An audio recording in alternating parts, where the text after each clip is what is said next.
Mrs. Honey was a first year teacher who had just received a full time contract at Lakeview Public School.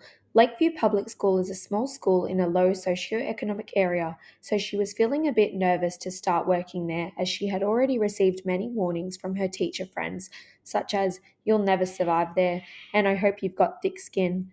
Her nerves were already high as a new teacher, and now she's even more concerned and is doubting whether she actually can and should work there.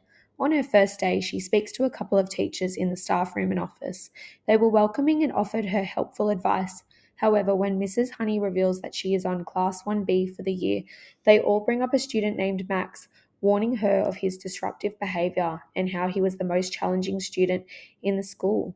They said that he was uncontrollable, no teacher could manage him, and his parents didn't show any interest in his learning because they're never around.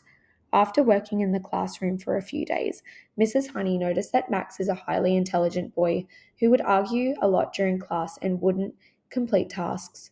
Mrs. Honey then came to realize that Max had adopted a deficit discourse. She knew that individuals from a low socioeconomic background, from marginalized groups and poor home life, could be subjected to deficit discourses. This can ultimately lead to lowered expectations and reduced access to quality education for these students.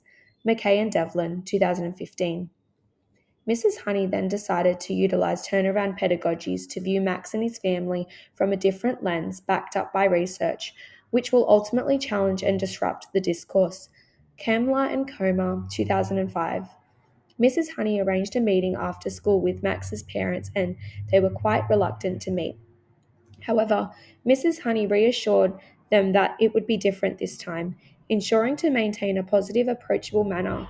During the chat, Max's parents said that they had many negative meetings related to Max's poor behaviour and felt as though they were to blame as they both worked long days far from home, meaning that they didn't spend much time with Max. Mrs. Honey wanted to build a positive relationship with Max and his parents, so she asked about Max's interests and home life. She learnt that Max loves Spider-Man, fishing, arts and craft, and spending time helping his grandparents around the house before and after school. Mrs. Honey utilized Max's virtual school bag to understand that Max loved to participate in creative hands-on tasks like arts and craft. He enjoyed being outdoors and going fishing and helping those who needed it, like his grandparents, with cleaning and cooking. After an honest conversation with Max, Mrs. Honey discovered that he had found the work too easy and unengaging, explaining his disruptive behavior. She then reviewed Max's file from last year and learnt that the style of teaching was mostly indoors, consisting of worksheets and minimal hands-on activities. After the meeting, Mrs. Honey now knows her student and how he learns, aligning to the Australian professional standards for teachers.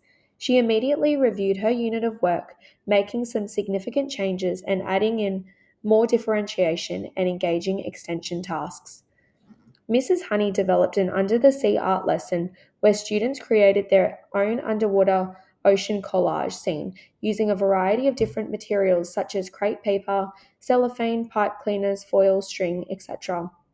This activity After this activity, students were able to share and reflect on their work. Max was so excited to show his class his piece, explaining the different species of fish and the features of the fishing rod he created. The entire class was engaged and remained on task for the activity.